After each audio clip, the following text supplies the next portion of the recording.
Seja bem-vindo ao podcast Pão e Vinho. Aqui a sua vida será edificada. Para saber mais sobre a nossa família, acesse nossas redes sociais, @Pão e Vinho Ministério. Fique agora com a palavra e até a próxima. Eu queria que você, se você puder, você abrir sua Bíblia comigo em Atos capítulo 1. Atos capítulo 1. Glória a Deus. A partir do verso 6, Atos 1, 6 diz assim: Então os que estavam reunidos lhe perguntaram: Senhor, será este o tempo em que restaures o reino a Israel? Respondeu-lhes: Não vos compete conhecer tempos ou épocas que o Pai reservou para a sua exclusiva autoridade, mas recebereis poder ao descer sobre vós o Espírito Santo, e sereis minhas testemunhas, tanto em Jerusalém, como em toda a Judéia e Samaria, e até os confins da terra. Esse texto é muitíssimo conhecido, e é o momento em que o Senhor Jesus vai subir aos céus, e os discípulos estão preocupados com o dia do fim, com o dia da volta de Jesus. Eles estão preocupados com o final das coisas, em vez do início e do meio delas. E muitas pessoas estão sempre muito preocupadas com o final das coisas, sem se preocupar com o que elas estão vivendo hoje. Então fica muito fácil eu contar o fim para você de um filme. Certamente você vai ter aquela coceirinha no dedo para poder passar um pouquinho mais o filme, para você chegar logo no final, na melhor parte. Se eu te contar que no final tem uma melhor parte, ou de repente se eu te contar que naquele filme o ator principal morre no final, você vai perder todo o interesse para chegar até o final do filme. E por que isso? E por que eu estou falando isso? Porque todas as vezes que Jesus foi abordado, as vezes que Paulo fala sobre o fim dos tempos, toda vez que é mencionado a volta de Jesus como explicação para alguém na Bíblia, sempre a ênfase está muito mais no que nós somos e como nós vivemos, do que exatamente no fim das coisas. Por quê? Porque ninguém sabe muito bem de nada com relação a isso.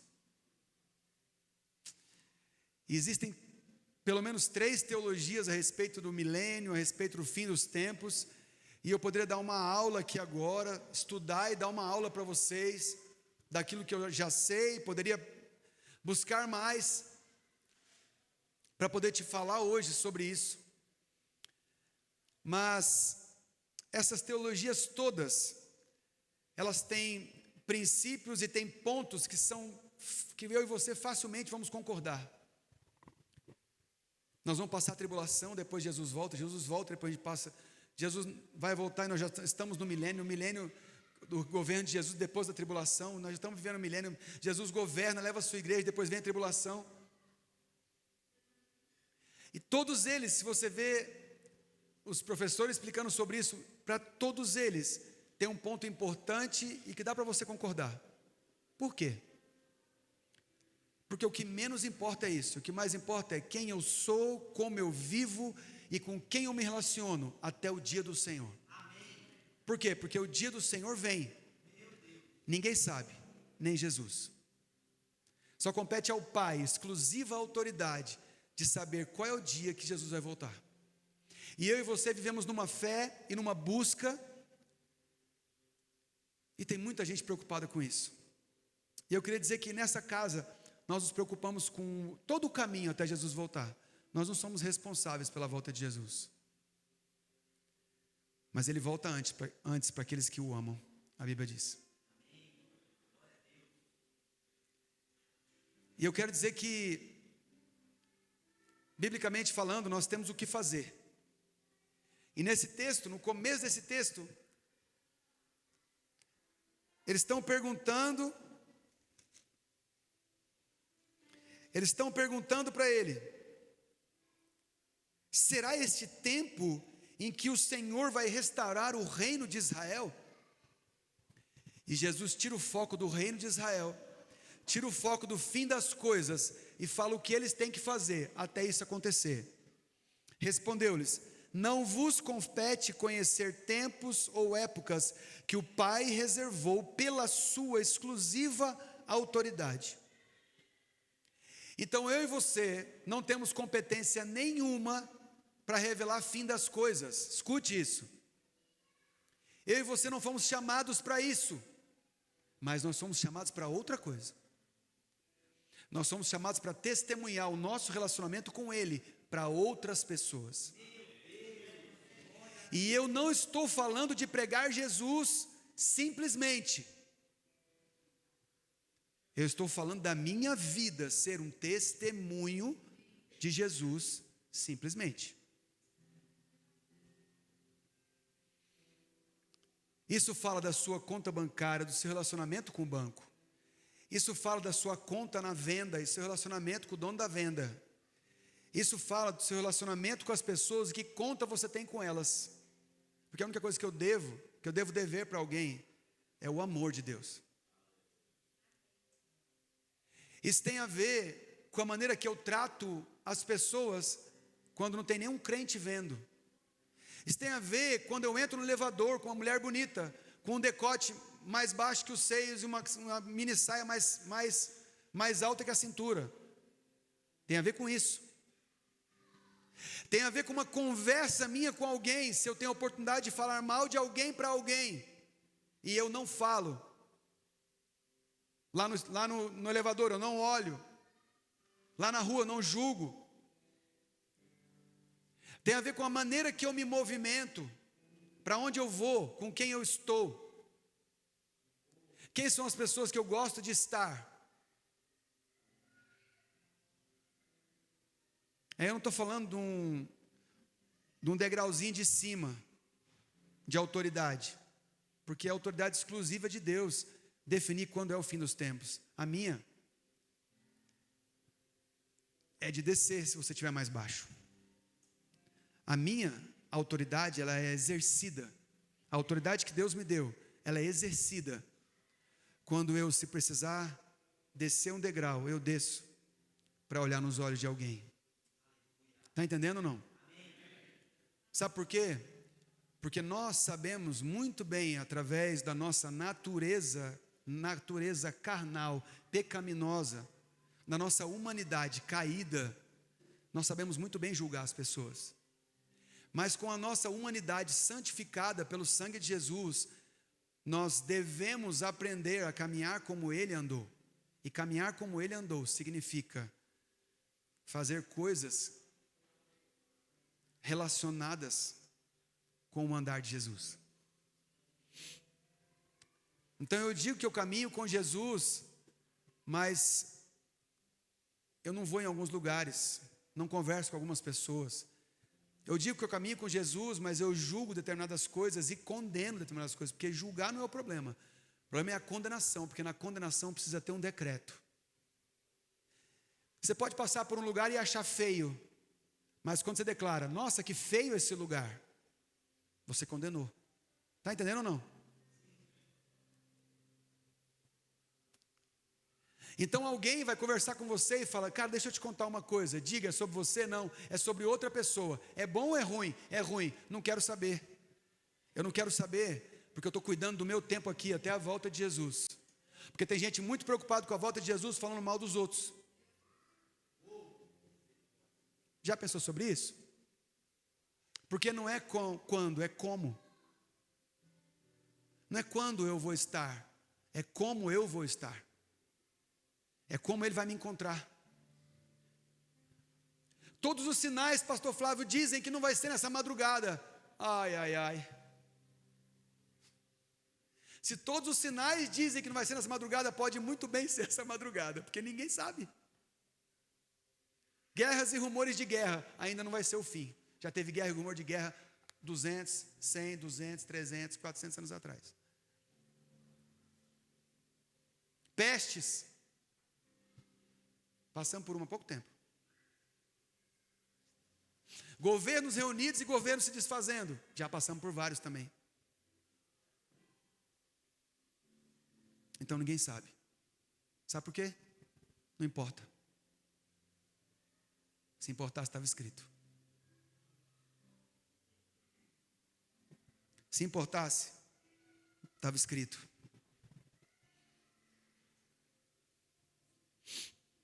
Eu tenho que ser testemunha até ele voltar corporalmente, da mesma forma que ele subiu. Porque quando os discípulos estavam ali no campo,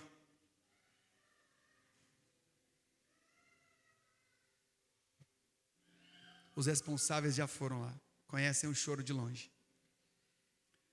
Quando os discípulos estavam ali e Jesus subiu, foi assunto aos céus. Está bem depois aqui, ó. Ditas essas palavras, foi Jesus elevado às alturas à vista deles, e uma nuvem o encobriu dos seus olhos. E estando eles com os olhos fitos no céu, cara, era o seu Jesus. Ele estava em corpo, estava ali, corpo físico ali conversando com eles. Ele dá as últimas instruções dizendo: não se preocupem com o dia do fim, se preocupem com o que vocês vão fazer durante. E o durante vocês vão receber poder, vai vir o Espírito Santo, e vocês vão testemunhar de mim, da casa de vocês, até onde vocês alcançarem. Vocês estão aqui? Ditas essas palavras, ele começou a subir para os céus. E as nuvens encobriram ele subindo para os céus, um milagre, uma coisa louca. E estando eles com os olhos fitos nos céus, sem tirar os olhos dos céus, de repente ele volta, de repente dá uma passeadinha aqui, de repente vai acontecer alguma coisa. E estando eles ali, com os olhos fitos no céu, enquanto Jesus subia, eis que 2 varões vestidos de branco se puseram ao lado deles e lhe disseram, vieram 2 anjos, encostaram nos seus discípulos ali e disseram: varões galileus, por que estáis olhando para as alturas? Este Jesus que dentre vós foi assunto ao céu, virá do modo como foi visto subir. Então eles declararam que Jesus vai voltar em corpo, em carne, do jeito que ele subiu. E vou dizer para você uma coisa: Jesus está do jeito que ele subiu, com o corpo glorificado. E ele vai voltar para me buscar e te buscar, você estando vivo ou estando morto, no seu corpício que ele subiu. É assim que a Bíblia diz: do modo que ele foi, ele vai voltar. Então nós cremos que ele voltará. Não sabemos quando, mas decidimos seguir a ordem e viver da forma que ele nos chamou para viver, aguardando a sua volta. E se nós estivermos vivendo do jeito que ele pediu para a gente viver, nós vamos estar ok para a sua volta. Você está comigo? Ficou mais simples? Ficou mais simples? Mas mais profundo. Porque era muito mais simples ter uma datinha na mão e estudar só no dia da prova, não era? Não era muito mais fácil decorar o texto no dia da prova? Que dia que vai ser a volta de Jesus? Vai ser Opa, 1 ano antes eu começo a estudar. Mas não é assim. E não é desse jeito. Porque a minha vida e a sua vida foi feita para o ordinário. Ele quer um relacionamento diário comigo, com você. Ele quer relacionamento diário. Essa é a verdade. A verdade é muito simples, profunda, mas é muito simples. Abra comigo aí, 1 Coríntios 15. Continua na sua Bíblia, se você tiver com a Bíblia física.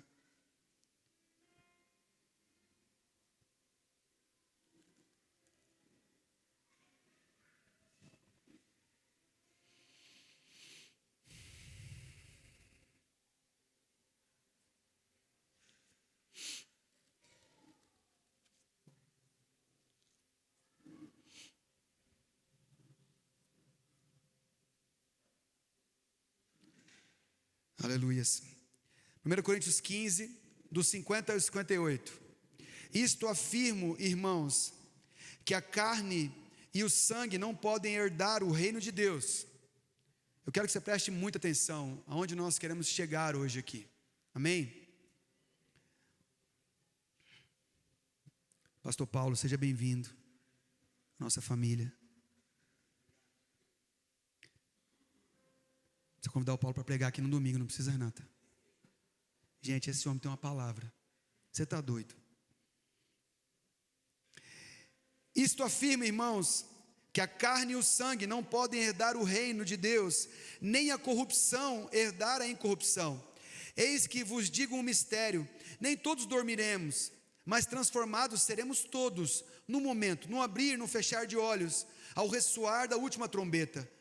A trombeta soará, os mortos ressurgirão incorruptíveis e nós seremos transformados, porque é necessário que este corpo corruptível se revista de incorruptibilidade e que o corpo mortal se revista de imortalidade. E quando este corpo corruptível se revestir de incorruptibilidade e o corpo mortal se revestir de imortalidade, então se cumprirá a palavra que está escrita: tragada foi a morte pela vitória. Onde está a morte, a sua vitória? Onde está a morte, o seu aguilhão? Onde está a morte? O aguilhão da morte é o pecado, e a força do pecado é a lei. Graças a Deus, que nos dá vitória por intermédio de nosso Senhor Jesus Cristo. Portanto, meus amados irmãos, sede firmes, presta atenção. Ele explica como vai ser o dia, o momento, mas como eu devo estar, como eu devo ser. Presta atenção que todas as vezes que alguém for indagado na palavra sobre como vai ser o dia do fim, como vai ser a ressurreição, eu estou num corpo natural, num corpo carnal, eu vou ter um corpo glorificado, eu vou ser glorificado, vou ser transformado. Vai soar uma trombeta, nós vamos ser transformados, mortos serão ressuscitados, uau, vai ser muito bom. E eu com isso? Ele fala, e eu com isso? Ele fala. Portanto, meus amados irmãos, sede firmes, diga comigo, firmes. Inabaláveis, diga, e sempre abundantes, diga, sempre abundantes, na obra do Senhor. Aí eu continuo, sabendo que no Senhor o vosso trabalho não é vão. Presta muita atenção numa coisa aqui. O Senhor não espera que você espere, Ele espera que você viva. Ele não espera que você sente e aguarde a volta dEle. Ele quer que você viva sendo firme, inabalável, abundante na obra dEle. Irmãos, a obra dEle, a gente estava conversando hoje, né, Breno? A gente estava conversando hoje. Sabe, pensa numa família na mesa. Não, pensa num final de semana numa família, vê se não tem isso. O irmão mais novo teve neném, aí chega ele com o nenenzinho. O irmão do meio tem outro neném, que é outra criança que tem 4 anos, já tem um nível de responsabilidade. Mas um é bem nenenzinho, está no colo ainda. Todo mundo, ninguém fala mais nada de português com ele. O outro já tem 4 anos, já dá para falar português e dá ordem. O filho um pouquinho mais velho já tem uns adolescentes. E tem um outro mais velho, acontece, tem um outro mais velho, que ficou em casa, não casou, não quis fazer nada, ficou embaixo da barra do pai e da mãe, ficou em casa, e ficou o tiozão da família. Alguém conhece alguma família assim? Que tem um tiozão? Várias vezes você vê o tiozão brigando com um menino de 4 anos de idade, já viu? Isso é meu, isso é meu, isso é meu. O cara de 40 anos brigando com o cara de menino de 4. Isso acontece dentro da igreja. Sabia? Gente que cresceu, conheceu Jesus, foi ficando mais velho, mas não consegue caminhar sendo abundante na obra do Senhor. Sabe o que acontece? Fica tiozão que já sabe de tudo, mas não tem responsabilidade nenhuma. E como não assume responsabilidades, não aprende. E como não assume responsabilidades, não é colocado num lugar de autoridade. Então, um cara de 40 anos está brigando por um pedaço de frango com um menininho de 4. E o pai da família, lá o pai de todos, ele fala: ei, rapaz, é um menino de 4 anos que está brigando por causa de uma coxinha, mas essa coxinha é minha. Acontece dentro da igreja. O cara é crente velho, não tem autoridade. Por quê? Porque não assumiu responsabilidades na sua caminhada, não resolveu ser abundante na obra de Deus, não resolveu fazer o que tinha que fazer quando tinha que fazer. Porque fazer o que tem que fazer é fácil, agora fazer o que tem que fazer, quando tem que fazer, aí é mais difícil. Só que o menino de 4 anos, você pode dar responsabilidade para ele, sabia? Ô, Flavinho, pega ali pro tio, aquele negócio ali, que está na mesa. Tá, vou pegar. Ele volta. Isso aqui, tio, podia quebrar, não podia quebrar. Era um troço. Vem com cuidado, ele vem assim, ó. Quase derrubando. Joga para você. Ai, meu Deus, é com cuidado, menino. Mas o pai fala assim, vou continuar pedindo para ele, porque daqui a pouco ele está pegando direitinho. No outro dia, filho, pega lá. Com cuidado, né, papai? Aí ele vem, com cuidado, com cuidado, com cuidado. Entrega para o pai, vai. Tá vendo? Está aprendendo. Por quê? Porque responsabilidade faz aprender. E responsabilidade, dar responsabilidades, também gera caráter nas pessoas. Então, quando você resolve ser abundante na obra de Deus, você resolve escutar, ouvir, ler, conversar sobre aquilo que o Senhor nos ensina, em como ser até a sua volta. E pode ser que você seja um bom crente, uma boa crente na sua vida. E resolva coisas maravilhosas. E Deus te coloque no nível de autoridade excelente em todos os lugares que você for. Pode acontecer isso. E você pode ter autoridade específica em alguma coisa para a qual você se dedicou. E falando em obra de Deus, é você chegar numa igreja, chegar na sua comunidade de fé e falar assim, pastor, pastora, fulano, ciclano, líder de ministério, o que tem para eu fazer aqui?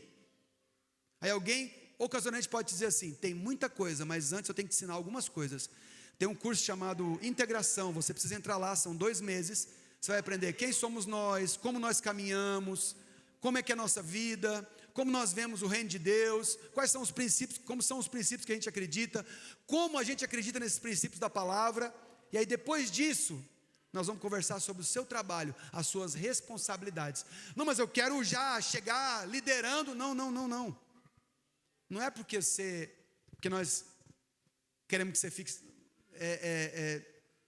fazendo qualquer coisa que você considere que seja indigno. Não, é porque quando você está crescendo, responsabilidade faz de você um bom garoto, uma boa garota. Quando você está crescendo, as responsabilidades formam o seu caráter. Para um dia, num momento, você ser colocado num lugar de autoridade, porque você foi testado no seu caráter quando nós te demos responsabilidades. Mas as pessoas aceitam isso lá no emprego delas, mas não aceitam na igreja.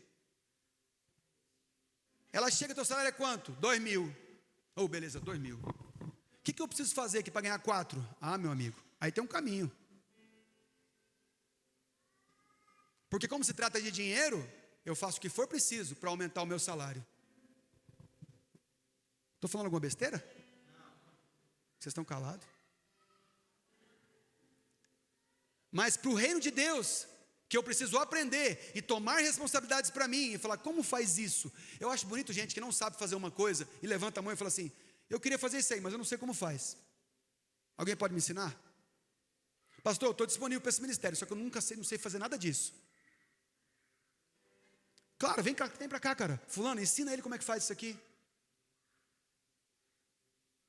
Provavelmente lá, às vezes tem alguém passando uma música lá, dá um problema, não sabe como colocar uma tela, está atrasado, está assim, esse pessoal da mídia, pelo amor de Deus, não sabe nem colocar uma música. Não, às vezes é uma pessoa que está aprendendo a fazer aquilo, porque se dispôs no seu lugar. E você está sentado aí cantando, e ela está lá trabalhando. Por isso que no final de vários cultos aqui, nós batemos palma para as pessoas que trabalham aqui. Sabe por quê? É gente que de alguma forma falou assim, eu queria fazer alguma coisa aqui nessa casa. E eu queria crescer nisso, não almejando um lugar de autoridade, mas eu queria assumir essa responsabilidade na casa de Deus. Sabia que isso funciona para a sua casa? Sabia que isso funciona para a sua família? Sabia que isso funciona no seu casamento? Amor, precisa trocar tal coisa. Eu falo assim, pois é, precisa chamar o fulano de tal para fazer. Eu já falei muito essa frase. Até um dia que eu arranquei um sorriso da Renata. Não que ela não sorria. Arranquei um sorriso por causa disso. Estou vendo um vídeo no YouTube, eu vou resolver esse negócio. Abri a máquina de lavar, parecia um computador da NASA. Está lá em casa a máquina funcionando, tá? Vocês estão rindo, mas eu arrumei. Tem que trocar a turbina do aquecedor, do vento, da rebimbela, da parafuseta. Pus o vídeo lá e fiquei. Não entendi nada. Põe mais uma vez. Não entendi nada. Passei umas 10 vezes o vídeo. Falei, Renata, de 1.247 de conserto, nós vamos gastar 332. Ela falou, pode fazer. Troquei a turbina do negócio lá e está funcionando até agora. Já da máquina de água não deu certo. Eu abri e não consegui desmontar de volta. Mas vamos lá, né? Passar a música ali é uma coisa. Agora, sei lá, editar um vídeo é outra. Aí nós vamos estudar, né, galera? Mas e o coraçãozinho, como é que tá? Jesus volta e seu coração está como? Esperando ele voltar? Ou vivendo até o dia? Como está seu coração? Só que esse princípio serve para todas as coisas. Tem gente que está sempre esperando alguma coisa acontecer. E tem gente que resolve assumir a responsabilidade e fazer alguma coisa. Então, todas as vezes que alguém fala sobre isso, aponta para cá. Ei, os discípulos estavam olhando para cima. E os anjos falaram, ei, para de olhar para cima. O âmbito é aqui agora, ó. Vocês foram chamados para trabalhar, é aqui. Ele já fez a parte dele e vai voltar do jeito que ele veio. Esperem. Mas aqui, ele já disse que vocês têm que fazer. Imagina o tanto que você testemunha a Deus, no lugar onde você trabalha, se colocando para fazer uma coisa que você não foi chamado para fazer, mas não tinha ninguém para fazer, e você se dispôs. E a honra que você entrega não é para você mesmo, mas é para o Deus que você serve. Porque a Bíblia está coalhada de homens que faziam coisas, mulheres que faziam coisas, mas entregavam a honra para Deus. Porque o crente tem essa mania, isso eu não faço porque eu sirvo a Deus. Isso eu não faço porque eu sirvo a Deus. Isso eu não faço porque eu sirvo a Deus. Não faz nada. Mas Deus está esperando você se colocar num lugar e fazer uma coisa, porque você serve a Deus. Deus está esperando você se colocar num lugar e fazer alguma coisa, porque você serve a Ele. É porque eu sirvo a Ele que eu sei que Ele vai me dar alguma... A Renata é um ótimo exemplo disso, eu sempre lembro desse exemplo com ela, porque ela me ensinou muito com relação a isso. O trabalho em uma grande organização. Ela estava num lugar e ela queria sempre fazer o melhor.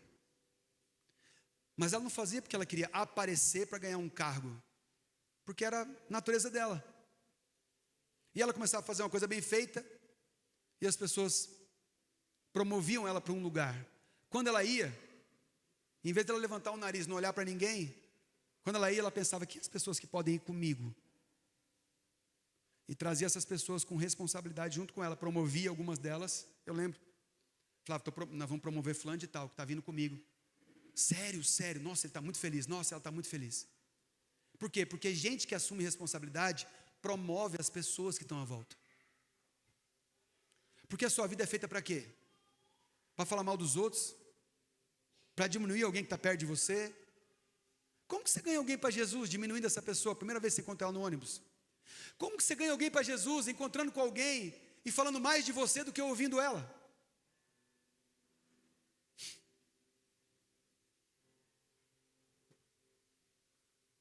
Quando alguém fala para você assim, deixa eu te mostrar aqui uma coisa que eu fiz. Como é que é a sua reação? Você para a sua vida e vai olhar o interesse do outro? Deixa eu ver o que você fez. Nossa, que legal. Pô, que top. Isso aqui é coisa do seu interesse? É. Pô, legal. Sabe o que a gente tem mania de fazer? Você mostra uma coisa que você gosta, a pessoa fala, odeio isso. Quantas vezes? Cara, estou andando de bicicleta agora, cara. Eu curto bicicleta. Aí eu falo, bicicleta? Bicicleta é uma porcaria, cara. Bicicleta só serve para você levar tombo na rua e nego te atropelar. É só para afinar a canela. Tudo tem coisa ruim, gente. Qualquer coisa que você pensar tem coisa ruim para você comentar. Concorda ou não? Não concordo, pastor, porque... Cara, que legal, você está andando de bicicleta? Tô. Que joia, cara. Isso é muito bom, faz bem para o corpo. Faz bem para a mente. Aliás, faz mais bem para a mente você andar de bicicleta do que para o corpo.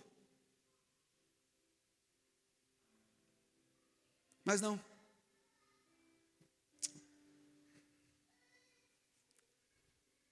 Os vivos ressuscitarão, os mortos ressuscitarão, os vivos serão transformados, e até lá, fique firme, inabalável, sempre abundante na obra de Deus. Abra comigo aí, 1 Tessalonicenses, capítulo 4. Vamos continuar aqui para a gente poder andar mais um pouquinho e eu reforçar essa ideia, para que você saia daqui hoje com seu coração cheio disso. Eu não posso mais ficar esperando as coisas. Eu tenho que começar a viver como um homem e uma mulher de Deus. 1 Tessalonicenses capítulo 4, verso 1. Ah, Jesus.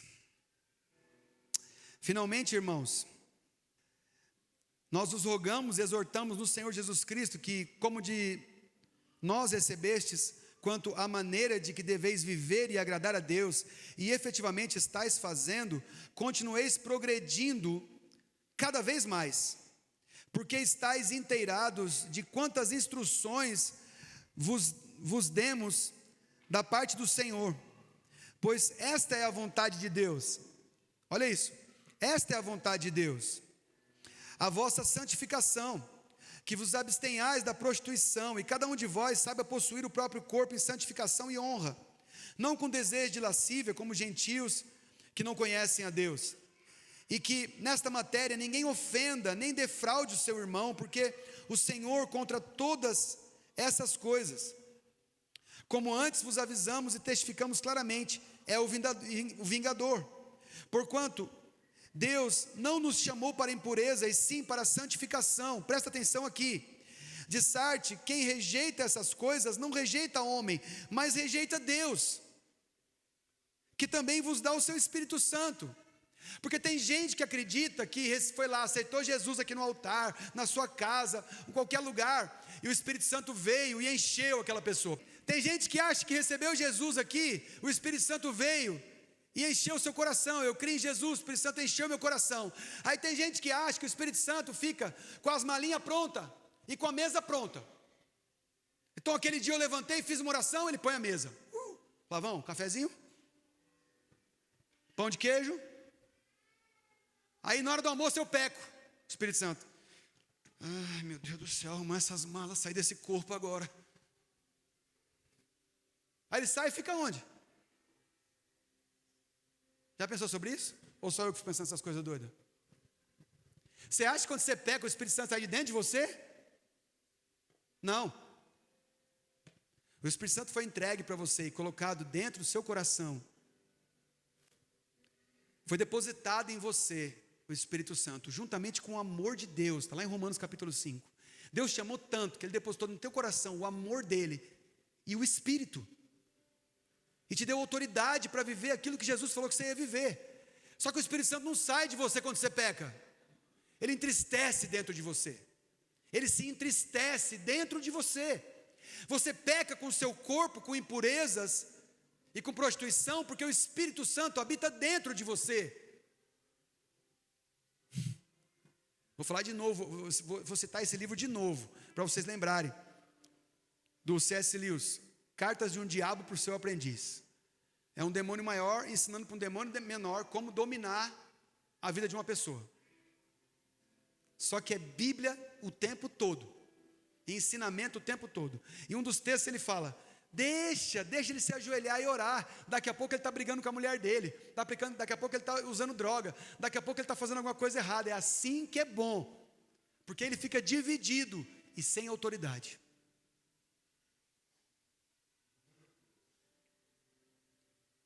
Porque santidade não é não pecar. Santidade é a presença de Deus. É andar na presença de Deus. É desfrutar da presença de Deus. A pessoa pensa assim, ó. Vocês têm que andar em santidade, irmãos. Aí você já pensa, não, mas eu não traí ninguém.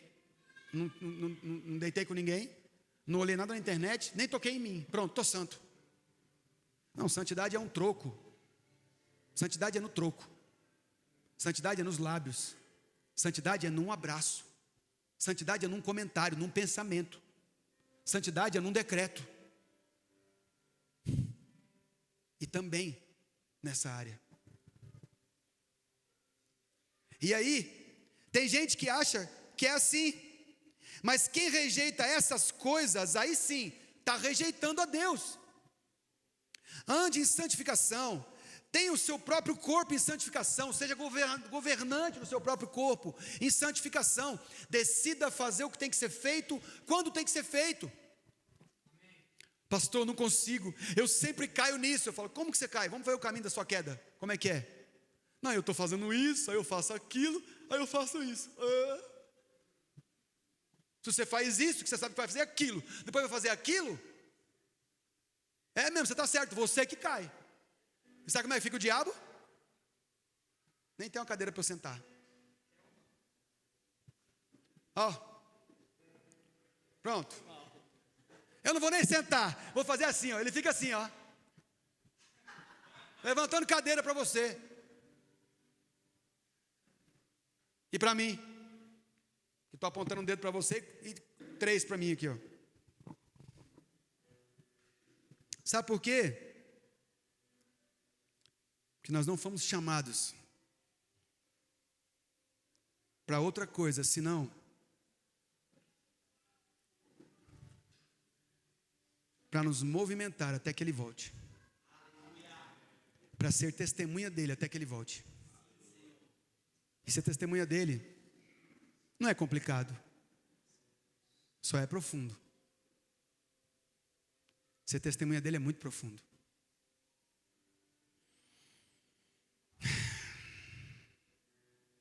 Até que Ele venha.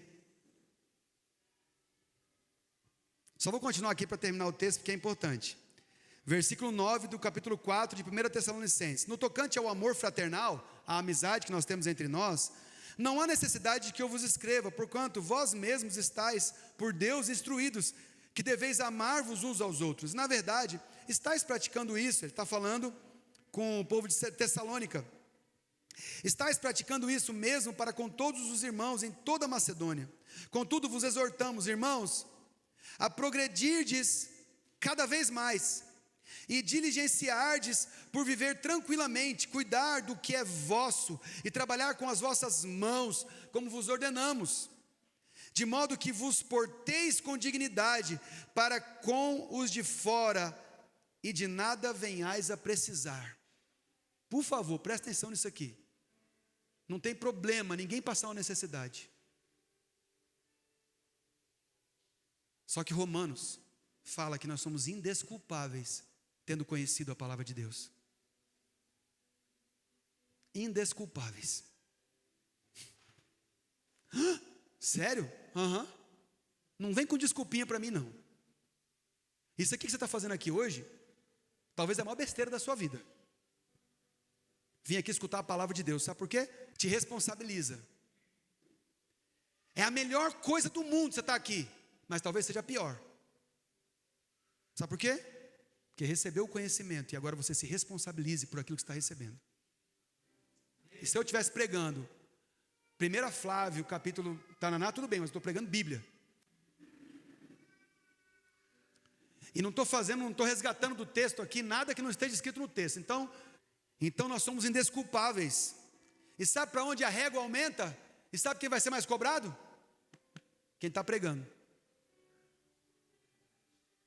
Quem sobe o degrauzinho do altar aqui, altar romano. Não tem nada de judaico esse altar aqui. Grego. Eu vou falar num lugar mais alto para vocês. Você imagina como seria o mundo se eu e você saíssemos daqui hoje falando assim: Senhor, não sei se eu vou conseguir, mas eu vou aguardar a sua volta, fazendo o que eu tenho que fazer.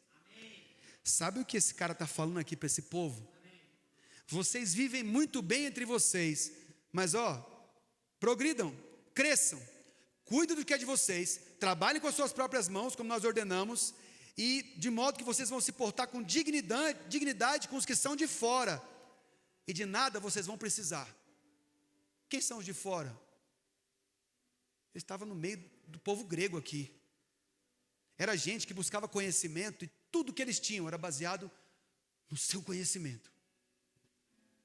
Então você dizer que conhece um Deus, que o filho dele morreu, ressuscitou, está à direita de Deus, e hoje você tem poder nesse nome, e está precisando de coisas, para esse pessoal aqui, era se render à cultura grega. Mas sabe o que essa palavra diz para mim, que estou aqui vivendo nesse século? Diz assim: não vou passar vergonha deixando de fazer nada. Prefiro passar vergonha fazendo. Que é, você está fazendo isso, Flávio? Estou, cara. Estou precisando e estou fazendo. Não vou deixar ninguém fazer por mim. Eu vou fazer. Porque é assim que tem que ser. Quando Paulo está falando isso aqui para eles, e falando para eles que eles têm que trabalhar com as próprias mãos, não pode passar vergonha diante dos outros por aquilo que eles não fizeram, ele entra num assunto do nada, do nada começa uma conversa, depois que ele falou isso. No versículo 13, eu li o 12, que foi o último, o 13. Não queremos, porém, irmãos, que sejais ignorantes com respeito aos que dormem, para que não vos entristeceis como os demais que não têm esperança. Pois se cremos que Jesus morreu e ressuscitou, assim também Deus, mediante Jesus, trará em sua companhia os que dormem. Ora, ainda vos declaramos por palavra do Senhor, isto é, nós, os vivos, os que ficamos até a vinda do Senhor, que de modo algum precederemos os que dormem. Porquanto o Senhor mesmo, dada a sua palavra de ordem, ouvida a voz do arcanjo, ressoada a trombeta de Deus, descerá dos céus, e os mortos em Cristo ressurgirão primeiro. Depois nós, os vivos que ficamos, seremos arrebatados juntamente com Ele nas nuvens, para o encontro do Senhor nos ares, e assim estaremos para sempre com o Senhor. Consolai-vos uns aos outros com essa palavra. Os mortos serão primeiro, depois nós. Vivam trabalhando, não passe vergonha não, faça o que você tem que fazer, haja conforme um homem de Deus, uma mulher de Deus, porque Ele virá, nós vamos subir com Ele. Olha que doideira. Ele está falando da conduta das pessoas e entra na vida de Cristo. Por quê? Porque eu vivo por uma esperança. O meu Senhor vai voltar. Eu ceio com uma esperança.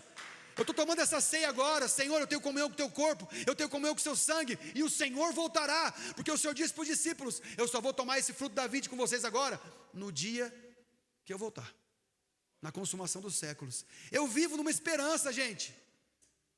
Se eu vivo numa esperança, como é que a minha vida ordinária fala contra a minha esperança? Eu vou para o céu, por isso que eu peco muito. Eu falo mal dos outros porque eu vou para o céu. Eu vou contra a Bíblia porque eu vou para o céu. Já viu alguém falar isso? Já viu alguém fazendo essa declaração? Não, é ridículo. A Renata olhou para mim agora e falou assim: que declaração é essa?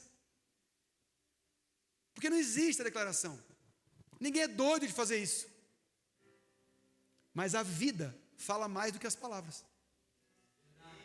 E aí você conhece a pessoa, e a vida dela fala mais que as palavras dela. Por isso, se eu for perguntar para o meu pai, que tem 82 anos, vai fazer 82, né, pai?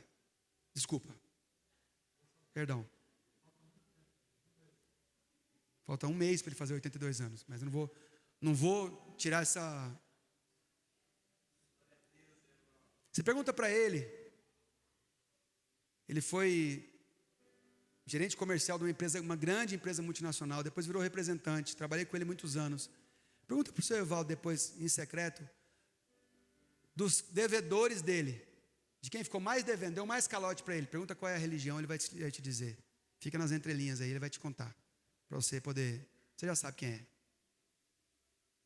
Então de nada adianta você se apresentar com as suas estrelinhas de bom crente. Não adianta nada você falar o que você é. Não adianta nada você ficar entrando com um crachá. Não adianta nada você apresentar carteirinha de crente. Não adianta nada. As pessoas vão ler quem você é. Aí você fala: Jesus vai voltar. Ela fala assim: hã? Só se for para mim, para tu não vai voltar não.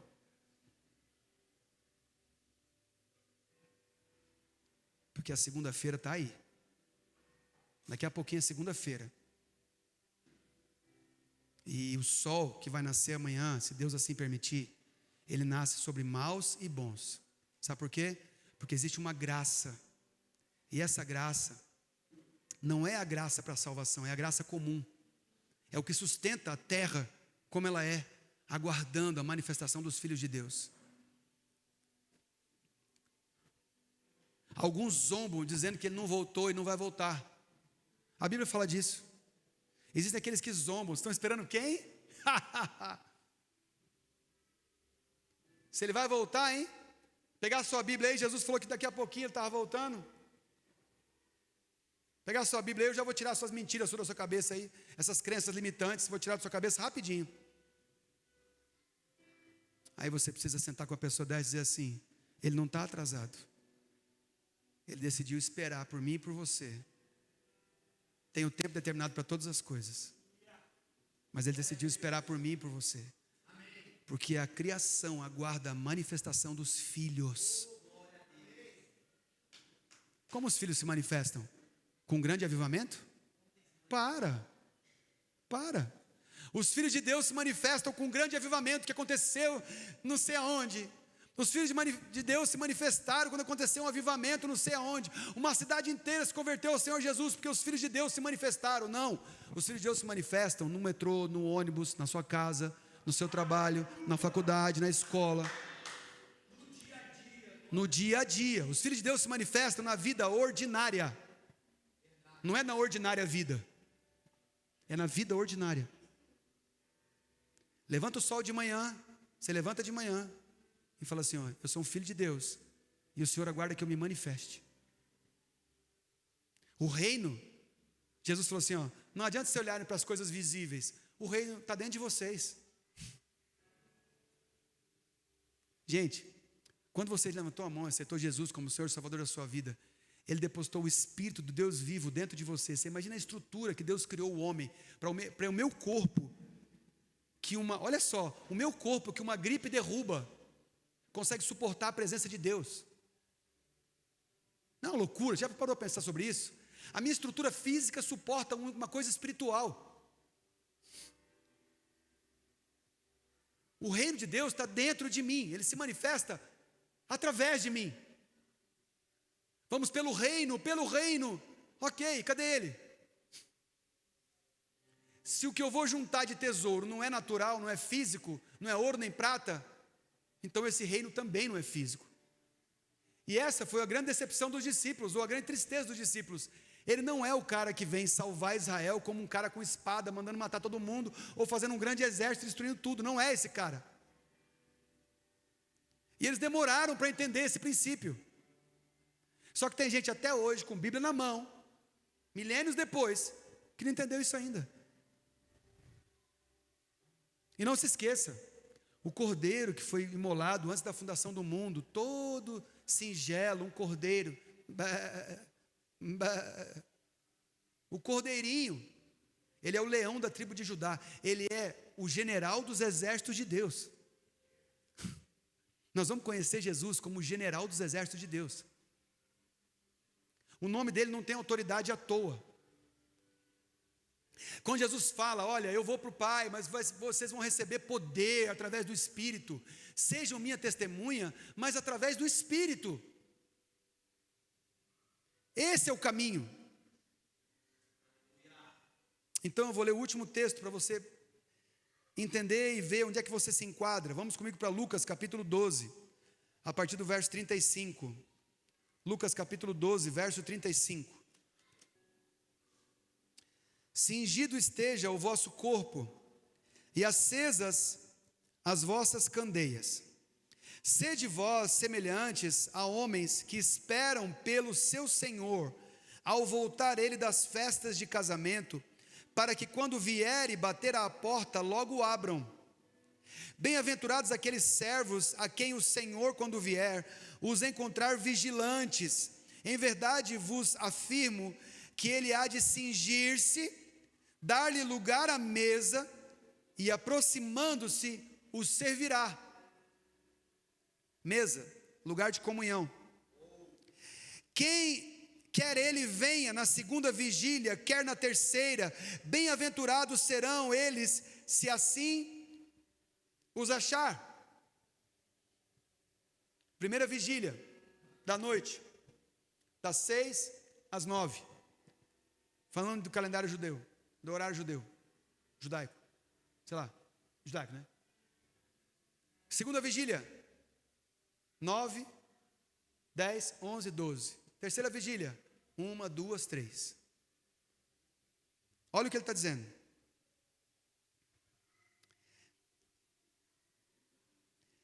Quer ele venha na segunda vigília, quer na terceira, bem-aventurados serão eles, se assim os achar.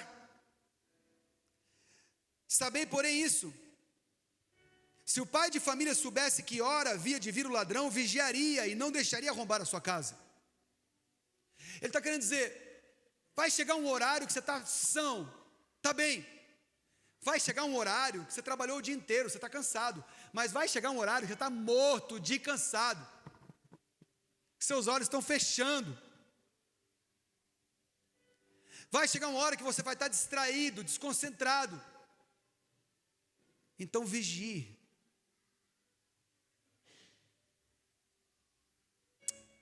Será que eu e você conseguimos vigiar tudo isso sem o Espírito Santo? Será que eu e você conseguimos esperar dessa forma, sem o auxílio do auxiliador, sem o consolo do consolador, sem o poder do poder de Deus, sem a amizade do nosso amigo, sem o Espírito do Cristo ressurreto, sem ter dentro de nós as excelências de Cristo através do Espírito? Será que eu consigo esperar? Ou será que eu caio antes? Resposta dada, é óbvio que você cai. Você precisa dessa palavra, você precisa de Deus. Porque tudo que eu preguei até agora não é para um homem natural, é para uma mulher natural. É uma vida para quem quer conhecer a Deus. Isso não fala de quem já conhece e está lá hypado, lá em cima, o chefe da família, não. Isso fala do bebezinho que entrou no colo do filho mais novo naquele jantar de família. Fala daquele menininho lá do começo, bebezinho, que todo mundo faz. Você acabou de chegar na igreja, você acabou de conhecer Jesus. Gente, dá um mamar para esse menino. O outro fala, troca, ele está chorando porque precisa trocar. O outro fala, que é nada, isso é gases. Você deu mamar para ele agora? Dei. Ele deve estar mamando errado, é gases. É todo mundo querendo dar pitaco na vida daquele que acabou de conhecer Jesus. Amém por isso. Mas já tem um menininho no jantar com Jesus, já tem um menininho que já está podendo pegar uma coisa que quebra e trazer para você quase quebrando. E às vezes cai e quebra. Aí o pai não pode levantar com a vara e dar uma surra no menino nas costas. Você quebrou esse vaso. Sangra o menino no meio do jantar. Todo mundo. É assim? Não, é meu filho. Por que você não trouxe direitinho? Porque eu peguei, mas ele caiu, pai. Tá bom, a próxima vez o pai vai te ensinar. Não é? Nunca mais vai pegar esse vaso.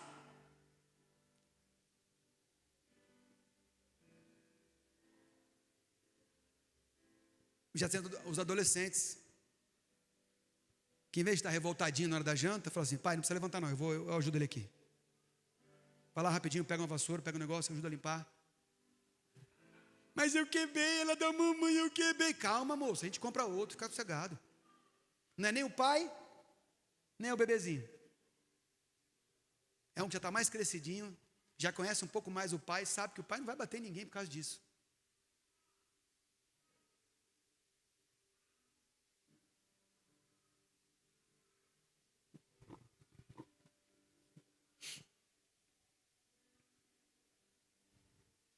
Vou terminar aqui.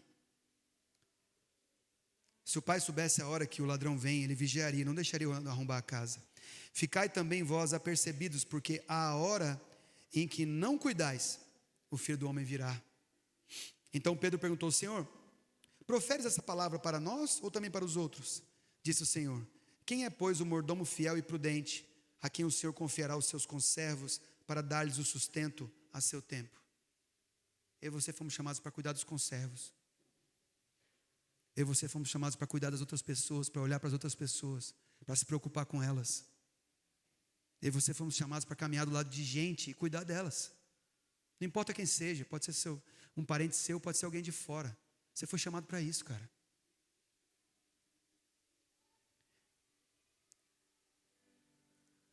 Bem-aventurado aquele servo a quem o seu Senhor, quando vier, achar fazendo assim.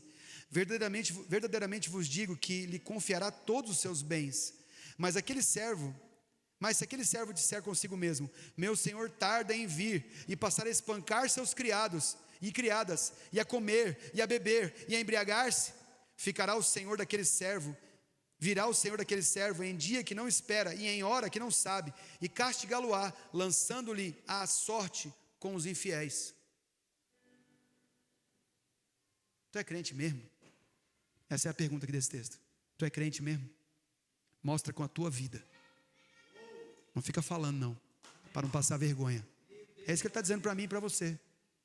Tu é crente mesmo? Quando tu é crente? Você é crente quando? Que dia?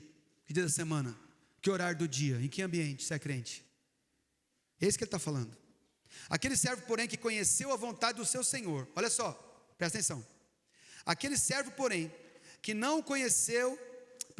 conheceu a vontade do seu senhor e não se aprontou, nem fez segundo a sua vontade, será punido com muitos açoites. Aquele, porém, que não soube a vontade do seu senhor e fez coisas dignas de reprovação, levará poucos açoites. Olha isso. Quem tem mais conhecimento vai ser mais exigido. Quem tem menos conhecimento vai ser menos exigido. Mas aquele a quem muito foi dado, muito lhe será exigido. E aquele a quem muito se confia, muito mais lhe pedirão.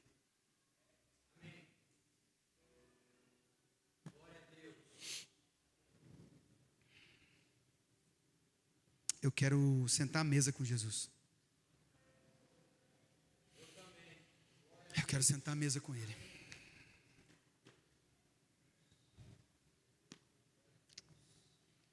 E o que está acontecendo é que o Evangelho, ele está ficando fácil. Tem gente até querendo mudar a Bíblia, facilitar as coisas, alargar o caminho. E o caminho não é estreito à toa. É porque é fácil falar, é difícil fazer. Mas não é complicado. Sabe por quê? Se você se sujeitar ao Espírito. Lembra da palavra do domingo antes de eu viajar? Se render. Se você de verdade se sujeitar ao Espírito.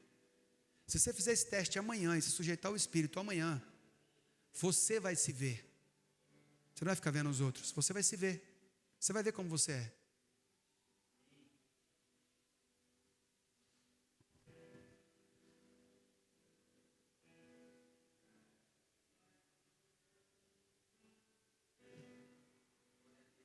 Deixe seu coração acalmar com essa palavra. Já que sua carne foi rasgada, e essa palavra chegou até o seu coração, deixe agora ele acalmar com ela. Deixe essa palavra sedimentar assim no seu coração. Sabe quando você come uma comida que você só vai sentir no carro quando você está voltando? Está gostoso no restaurante ali, quer mais um pouquinho? Quero, quer mais um pouquinho? Quero. Eu e a Renata fizemos isso esses dias, pedimos uma pizza, ela comprou uma pizza. Você quer pizza? Eu falei, quero. Eu já comi agora há pouco, mas pizza a gente não nega, né? Eu quero uma pizza. Aí nós comemos uma pizza, praticamente nós dois, né? Eu devo ter comido um pedaço, ela comeu uns 7, mais ou menos. Não, é o inverso. Errei eu. Só que é o seguinte, mais tarde ela falou assim, essa pizza não me fez bem. Um pouquinho mais tarde eu falei assim, amor, essa pizza não me fez bem também. Deu ruim para nós. Se a gente tivesse avaliado direito aquilo que a gente estava comendo, lembra que tinha um pouquinho de óleo por cima assim, aquele azeite por cima estava um pouco exagerado? Pizza calabresa? Lembra? Ou era o queijo? Não sei. Mas alguma coisa que eu comi. Tá, agora que eu estou sentindo. Às vezes acontece isso com a palavra. A palavra não está estragada não. Às vezes é nosso estômago que não suporta. A gente começa a passar mal mais tarde. Mas é para isso mesmo. Ou você quer vir para a igreja só para passar bem?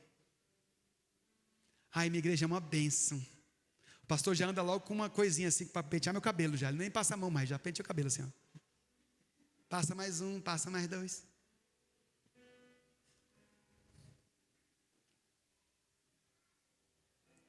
Mas o cajado não só do pastor que está aqui pregando. O cajado na minha mão, na sua mão, para cuidar das pessoas. Sabe para que ele é feito? É uma vara que dá uma voltinha assim, ó.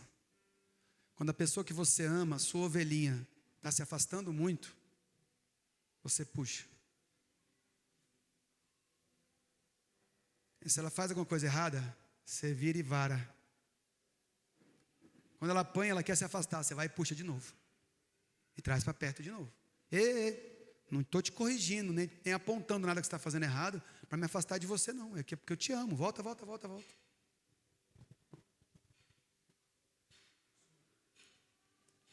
Queria lembrar da frase que eu ouvi hoje numa ligação.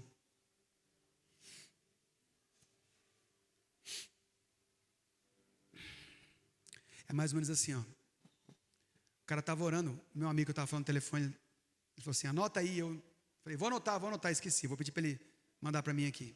Mas é mais ou menos assim. Sabe por que as pessoas estão te incomodando tanto? Jesus falou com ele, estava orando, falou assim, pastor, Senhor, não aguento mais fulano, não aguento mais ciclano. Sabe aquela oração? Você não aguenta mais ninguém? Aí ele estava orando, não aguentando mais ninguém. Aí ele falou assim, sabe que essas pessoas, você não está suportando essas pessoas? E ele falou assim, porque você está longe de mim. Porque se estiver perto de mim, não vai acontecer isso.